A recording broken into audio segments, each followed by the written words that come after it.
On behalf of the General Assembly, I have the honor to welcome His Majesty King Mswati III, Head of State of the Kingdom of Esuatini, to invite him to address the Assembly.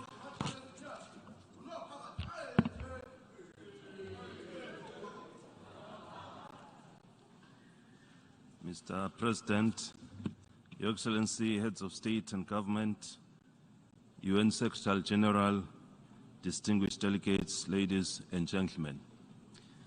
It is a great honor for me to address this distinguished 77th United Nations General Assembly, where we have once again come together as a community of nations to renew our commitment to implementing the 2030 Sustainable Development Goals agenda. We are meeting at a time when we have just passed through a stage of tragedies brought about by the COVID-19 pandemic, which has claimed lives all over the world. We thank God that this period is subsiding. We must praise the countries of the world for uniting to fight this pandemic up to this stage where it is on the verge of being eradicated. The development and supply of COVID-19 vaccines has proven to be very useful, especially with regard to the prevention interventions. We also applaud the UN for being instrumental in working under extremely difficult conditions. It remained resolute in assisting countries, and it is safe to say we are where we are today because of their efforts.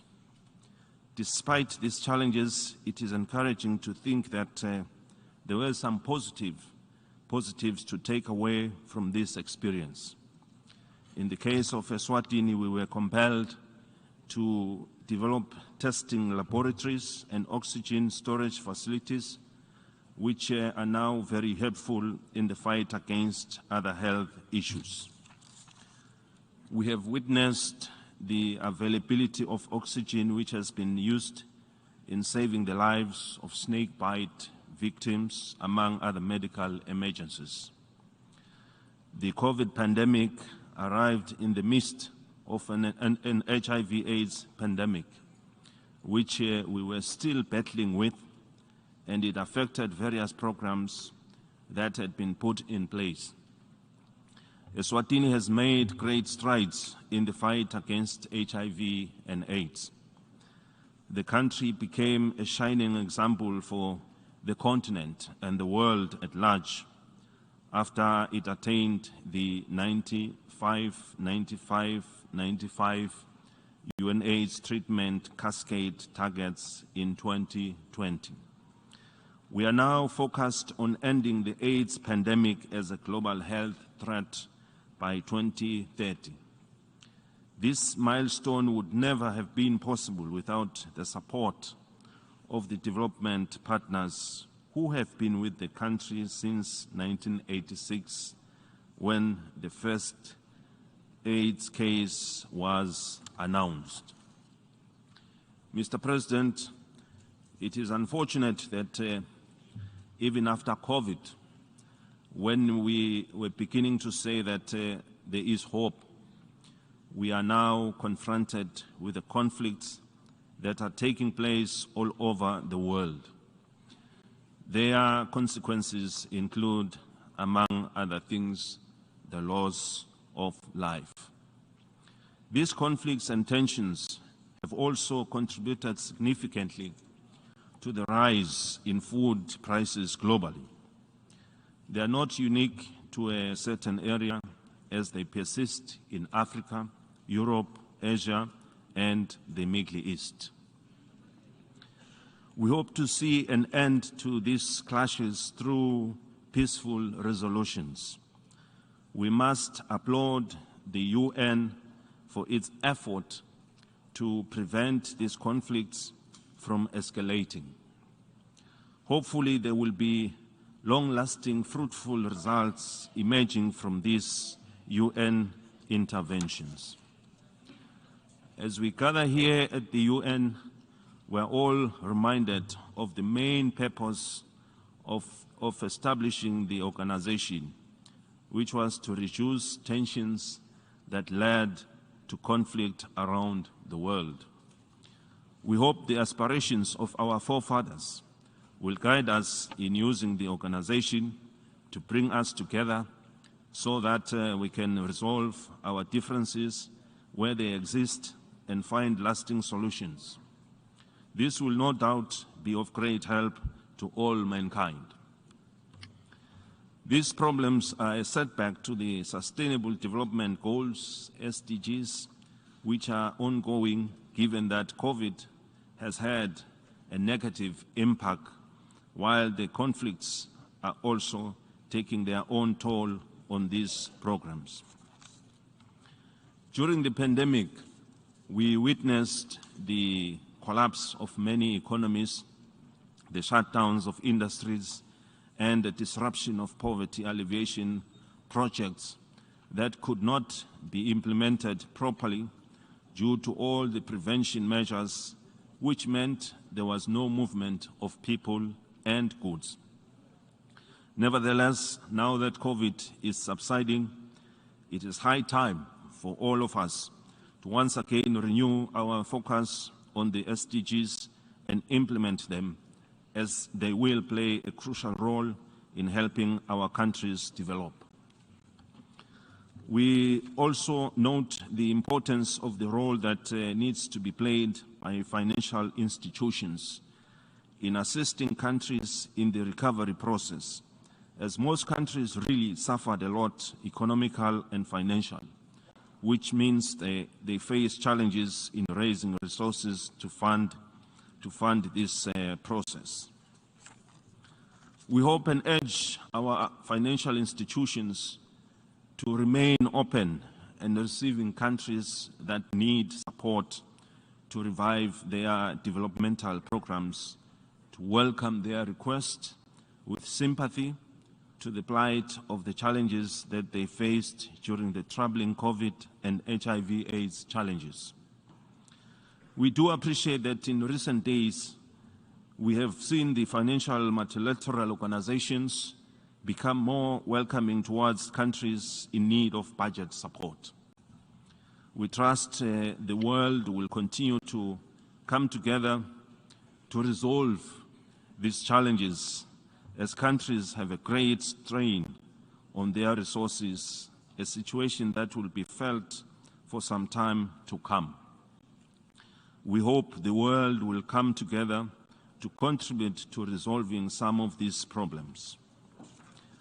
Our theme for this 77th session of the General Assembly is a watershed moment, transformative solutions to interlocking challenges. The theme fits very well with the several issues we are facing in the world today. The Kingdom of Esuatini, like all other member states, has not been immune to these encounters that have a heightened pressure on our already stressed economies. They have served to derail us from our pursuit of the United Nations Sustainable Development Goals Agenda 2030 and the African Union Aspirations 2063, the Africa we want. The theme should therefore serve to kickstart our economies towards recovery and enable us to create a sustainable future for our people. As the Kingdom of Esuatini, we are continuing with our efforts to attract investment and to support small, medium enterprises, as well as create big industries, In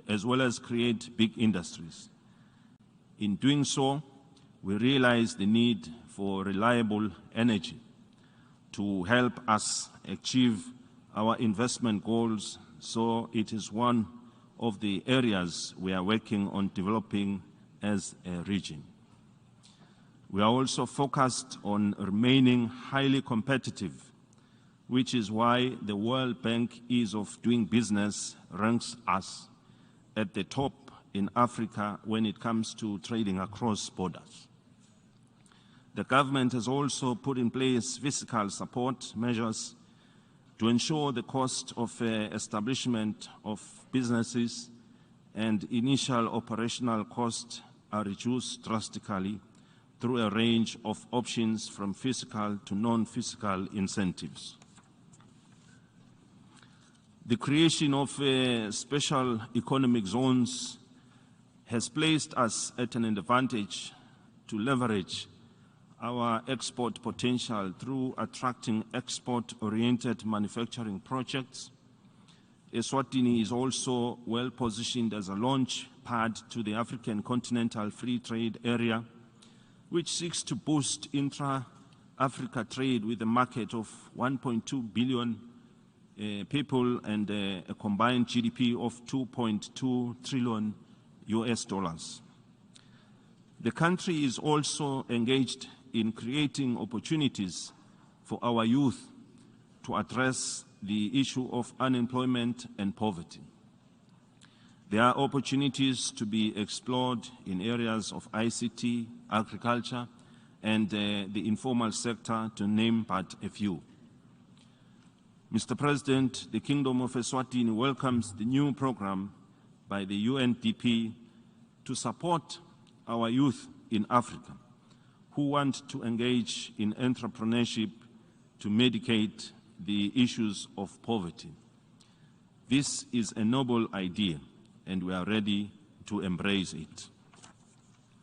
Food security and ending hunger remain a priority for the government of the Kingdom of Esuatini.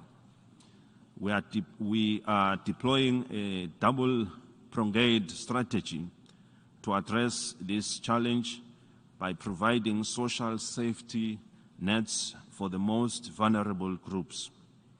We have increased budget allocations, engaged in emergency food aid distribution, providing cash transfers to the elderly and vulnerable school feeding programs, and other support services for disadvantaged populations. With regard to agriculture growth and development, the key projects driven by this public investment include the acceleration of water harvesting and irrigation development, where an average of 1,000 hectares is developed with irrigation every year. We are also creating market-linked agriculture growth opportunities for small and emerging farmers to produce and generate income to enhance their livelihoods. The negative effects of climate change are compelling the Kingdom, the government, to build more dams throughout the Kingdom for irrigation. Other initiatives include the rollout of input subsidies for staple food crops. The combination of these programs has also increased the production of maize, our staple food, by 30% for 2021-2022 farming season, only 9% short of our national target. With the global stability at stake, Africans have recognized the need to guard against opportunists who seek to take advantage of the fragile economies to advance their agendas. Ours is a history littered with problems of the past and ongoing attempts to re-infiltrate our countries through covert and overt means. Eswatini is of the ardent belief that Africa must have a permanent representation in the United Nations Security Council, a call made in Ezulwini consensus in 2005. Our position emanates from the fact that every democracy has its exceptionality, and that societies are founded according to different cultural norms and values. We will not tire of the consideration and belated adoption of this call by the UN to bring in the proper perspective on the African polity. When the world faced the COVID pandemic, it must be noted that no country was spared, which means we all needed to come together to find solutions. Unfortunately, Taiwan was unable to access some of the World Health Organization's WHO programs and thus implement the remedies that required their approval. We continue to appeal for Taiwan to be considered for full participation in the UN agencies. We are confident that the global village would benefit substantially from Taiwan's meaningful participation in the UN system. The Kingdom of Esuatini calls upon the United Nations to make the necessary arrangements for Taiwan to significantly participate in relevant UN specialized agencies and mechanisms. Mr. President, as I conclude, Eswatini remains confident in the global body's capability to confront and overcome the challenges we face, because most of them are man-made. We can achieve this through our full commitment to the ideals of the United Nations Charter. This time, history is calling on each member state to intensify efforts to address our plight if we envisage triumphantly walking the path to 2030. However, and most importantly, we must remain certain about one important thing. Our success hinges on unity and respect for one another, which is key to all the outcomes of this 77th session of the United Nations General Assembly. Despite our diversity, we are one big happy family. We need to give the world and our people hope and confidence that the United Nations has a higher mandate to play its role in all global issues that affect mankind. I thank you. May Almighty God bless us all. On behalf of the Assembly, I wish to thank the Head of State of the Kingdom.